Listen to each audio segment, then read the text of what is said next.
पहले तो ये बयानिया शुरू में बनाया गया कि ये एक असला डिपो है जिसके ऊपर हमला किया है पाकिस्तान एयरफोर्स ने। फिर एक मौक़िफ़ ये आया बाद में कि ये तो नशे के आदी थे, इनके तो घर वाले भी इनसे तंग थे, अगर ये मारे गए तो क्या हो गया। ये अफगानिस्तान की हुकूमत ने खुद ही एक फॉल्स फ्लैग ऑपरेशन कर दिया है और अपने लोगों को खुद मार दिया ताकि पाकिस्तान पे इल्ज़ाम लगाया जाए। ये जगह जो है ये फेनिक्स के नाम से मशहूर थी। अमेरिका ने यहाँ पे कब्जा किया हुआ था। ये काबुल का इलाका था जहाँ पे तरबियत दी जाती थी उन लोगों को जो अमेरिका के काम आते थे। जब तक आप जुल्म को जुल्म कहना नहीं सीखेंगे, खुलकर आप इसके बारे में इजहार नहीं करेंगे, तब तक जुल्म रुकेगा नहीं। तो इसराइल अमेरिका के रास्ते बंद कर रहा है, हर ऐसी आवाज को खामोश करवा रहा है, हर ऐसे लीडर को कत्ल कर रहा है जिसके साथ मुज़ाकरात या बातचीत हो सकती है। तो डोनाल्ड ट्रंप को जो है वो हर हाल में आबनाए हुर्मुज़ को खुलवाना है। ईरान एक एटमी तजर्बा कर दे और उसके बाद खुद ही आबनाए हुर्मुज़ खोल दे। सारी दुनिया ये जानती है कि ईरान जिस तरह धमाके करता है या जिस तरह जवाब देता है वो कोई कसर नहीं छोड़ता। और ईरान ने बड़े शदीद हमले शुरू कर दिए हैं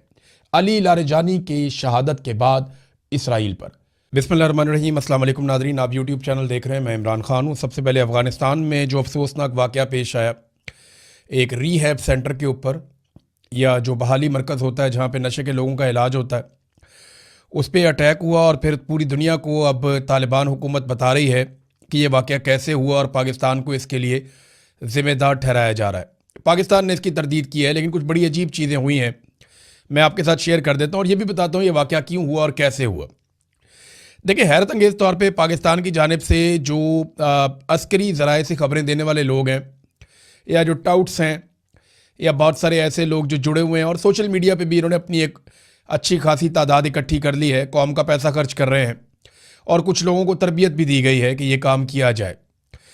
तो अब ये एक तूफ़ान खड़ा किया गया था। सबसे पहले तो ये बयानिया शुरू में बनाया गया कि ये एक असला डिपो है जिसके ऊपर हमला किया है पाकिस्तान एयरफोर्स ने।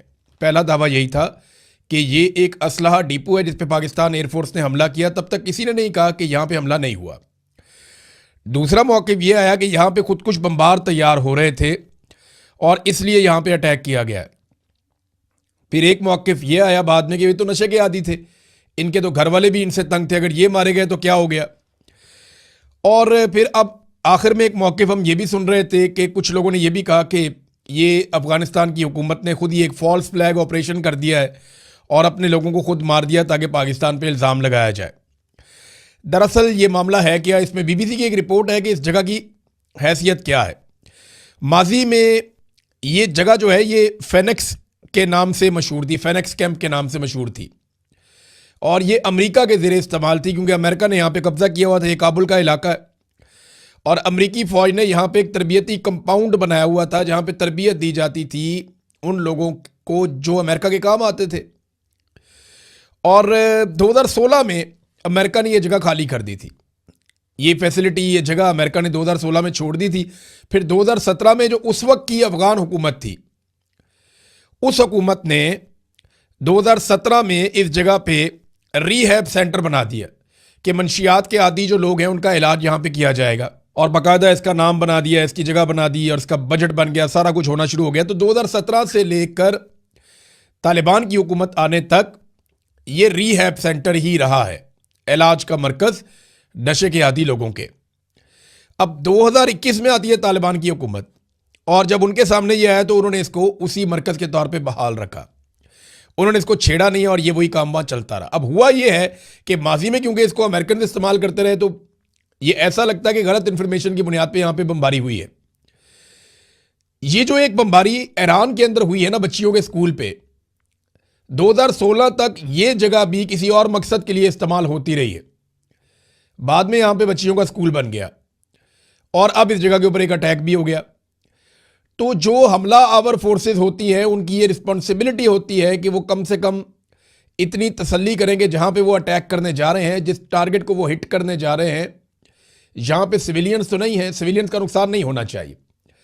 अब पाकिस्तान के अंदर लोग इस पर बात करने को कह रहे हैं ये गद्दारी है, ये गद्दार है मुल्क का, ये मुल्क का दुश्मन है, ये बागी है। ये हर वो आदमी जो इस पर बात कर रहा है उसको गद्दार डिक्लेयर कर रहे हैं, या उसे कह रहे हैं तालिबान का हमायती है, या उसे कह रहे हैं दहशतगर्दों का साथी है, या उसे पाकिस्तान में कहा जा रहा है ये तो गद्दार है। देखिए, सच बोलना कोई गद्दारी नहीं होती। सिविलियंस का कत्लेआम पाकिस्तान में हो, अफगानिस्तान में हो, ईरान में हो, दुनिया के किसी कोने में हो, वो गलत है और उसे जवाब नहीं दिया जा सकता। कोई शख्स जो मारा जाए वो मुसलमान है, गैर मुस्लिम है, जो बेगुनाह मारा गया, उसका बर्डन आएगा सारी दुनिया के ऊपर। और इसके ऊपर बोलना सबके लिए जरूरी है। ये कोई गद्दारी वद्दारी नहीं है। जब तक आप जुल्म को जुल्म कहना नहीं सीखेंगे, खुलकर आप इसके बारे में इजहार नहीं करेंगे, तब तक जुल्म रुकेगा नहीं। अब अमेरिका में बेशुमार लोग, सियासतदान, वहां का मीडिया, वहां के आम लोग, वो खुलकर इजहार कर रहे हैं कि अमेरिका ने इसराइल की जंग के अंदर बिला वजह शमूलियत की। वो अमेरिकन हुकूमत को लताड़ रहे हैं, अमेरिकन हुकूमत के ऊपर तनकीद कर रहे हैं, लेकिन उन्हें कोई भी गद्दार नहीं कह रहा। जो बाइडन ने तनकीद की डोनाल्ड ट्रंप पे, लेकिन उसे गद्दार नहीं डिक्लेयर किया गया। बहुत सारे डोनाल्ड ट्रंप के अपने साथी हैं, वो तनकीद कर रहे हैं डोनाल्ड ट्रंप पे और जंग के फैसले पे और अमरीकी जंग की मुखालफत कर रहे हैं, लेकिन उनमें से किसी को भी गद्दार डिक्लेयर नहीं किया गया। तो इसराइल अमेरिका के रास्ते बंद कर रहा है, हर ऐसी आवाज को खामोश करवा रहा है, हर ऐसे लीडर को कत्ल कर रहा है जिसके साथ मुज़ाकरात या बातचीत हो सकती है। लिहाजा ये जंग ऐसा लगता है कि अब लंबी चलेगी। तो डोनाल्ड ट्रंप को जो है वो हर हाल में आबनाए हुर्मुज़ को खुलवाना है। ये खुलेगी कैसे? देखिए ऑप्शन क्या है उनके पास। नंबर एक तो ये है कि बहुत सारे ममालिक डोनाल्ड ट्रंप के साथ मिल जाएं और मिलकर ईरान के ऊपर दबाव डालें, चाहे लड़के डालें चाहे वैसे डालें, और ये आबनाए हुर्मुज़ ज़बरदस्ती खुलवा दें। उसमें ईरान को कोई ना कोई फेस सेविंग इन्हें देनी पड़ेगी या उनसे लड़ना पड़ेगा। दूसरा रास्ता यह है कि अमेरिका अकेला खुलवा दे, लेकिन उसमें अमेरिका को बहुत ज़्यादा कुर्बानी देनी पड़ेगी, बड़ी तकलीफ बर्दाश्त करनी पड़ेगी, नुकसान बर्दाश्त करना पड़ेगा, क्योंकि ईरान मारेगा, ऐसे तो बैठेगा नहीं। तीसरा, पहले जंगबंदी हो जाए, उसके बाद फ्री कैन बैठ जाएं और बैठ कर ये कहें कि जनाब ईरान के हम ये मामलात मान लेते हैं, ईरान हमारे ये मामलात मान ले, और ये आबनाए हुर्मुज़ को खोल दिया जाए। इसमें रशिया और चीन, पाकिस्तान इवन और तुर्की बड़ा इंपॉर्टेंट रोल प्ले कर सकते हैं। एक तरीका ये भी है। चौथा एक तरीका है जिसके ऊपर अभी कोई बात नहीं कर रहा, ना कोई करना चाहता है। ईरान एक एटमी तजर्बा कर दे और उसके बाद खुद ही आबनाए हुर्मुज़ खोल दे कि जनाब हमने अपने आप को अब महफूज कर लिया है, अब अगर जो हमारे साथ लड़ेगा तो वो नताइज का जिम्मेदार खुद होगा। सारी दुनिया ये जानती है कि ईरान जिस तरह धमाके करता है या जिस तरह जवाब देता है वो कोई कसर नहीं छोड़ता। लिहाजा जब उसके बाद एटम बम होगा ना तो ये लड़ाई खत्म हो जाएगी हमेशा के लिए, ऐसा दिखाई देता है। फिर वो आबनाए हुर्मुज़ गुडविल जेस्चर के तौर पे खोल दे कि ठीक है सारी दुनिया यहां से ट्रैवल करे, हम भी तिजारत करें, आप भी तिजारत करें, कोई किसी को नहीं रोकेगा। तो फिर एक नई सिचुएशन बन जाएगी।